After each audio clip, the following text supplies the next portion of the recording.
this chapter, we will learn about four types of forces: gravitational forces, electromagnetic forces, strong nuclear force, and weak nuclear force. So we start from gravitational force. You know, student, about this. Students, you know about that force, and this force is directly proportional to the product of their masses and inversely proportional to the square of the distance between them. You have already learned about this force in class 9. That's why we will not going in deeply. So gravitational force is directly proportional to product of their masses and square of the distance between them. From equation 1 and 2 we get g, that is gravitational constant. Value of this constant is 6.67 into 10 to the power minus 11 Newton meter square per kg square. Secondly, we have to know about properties of gravitational force. It is an attractive force. It follows product law and inverse square law. It is a long range force. It has the line of action of force through the center of the body. It is a conservative force. Electromagnetic force, it is the force between two charges but rest as attraction और repulsive force. Gravitational force क्या होता है, वो attraction force होता है, but यहाँ electromagnetic कैसा है, अट्रैक्शन भी हो सकता है, रिपल्सिव हो सकता है. अगर लाइक चार्जेस है तो repels to each other, unlike charges attract to each other. So here attraction or repulsive force is directly proportional to their product of masses, their product of charges, and inversely proportional to the square of the distance between them. From equation 1 and 2 we get a constant of proportionality that is known as k, and value of k is 9 into 10 to the power 9 Newton meter square per coulomb square. It is also a force of attractive and repulsive. It follows product law and inverse square law also. It is not a very long range force. Gravitation में क्या था, बहुत long range force होता है gravitation, but electromagnetic ऐसा है very long range force नहीं होता है. ग्रेविटेशनल फोर्स भी सेंट्रल फोर्स है यहाँ पे, और electromagnetic force is also central force. Both are conservative force. It is 10 to the power 6 26 times stronger than, it is 10 to the power 26 times stronger than gravitational force. Okay, what is meaning of conservative force? Which force depend on path, that is non conservative.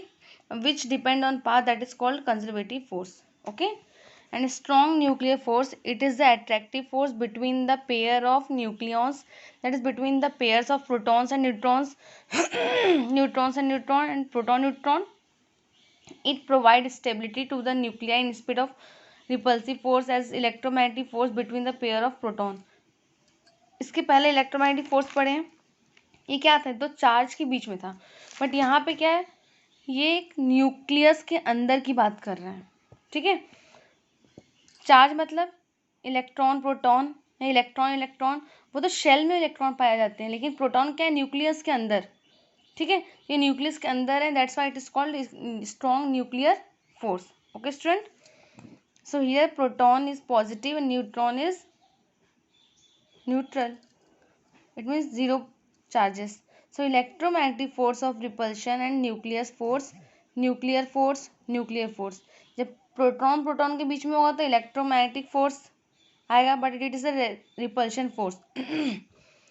It is also a nuclear force, but जब neutron neutron के बीच में आएगा तो nuclear force, जब proton neutron के बीच में आएगा तो भी न्यूक्लियर फोर्स होगा.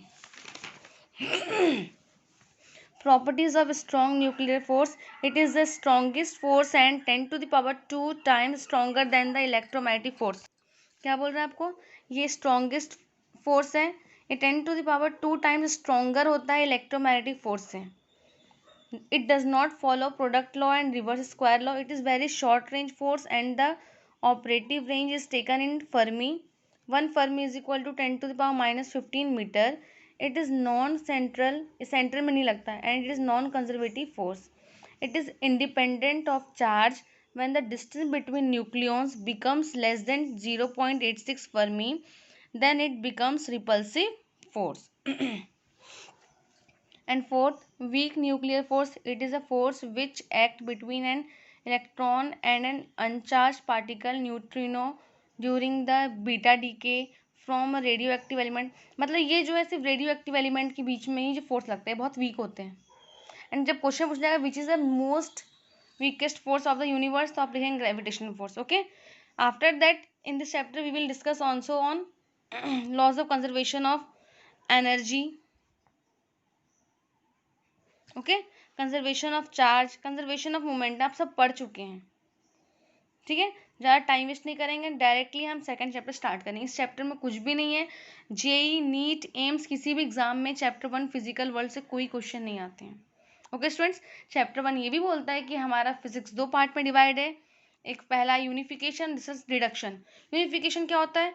सेम टाइप के टॉपिक्स होते हैं उसको एक ग्रुप में डाल दिया था. डिफरेंट टाइप में ग्रुपिज्म हो गया इसमें.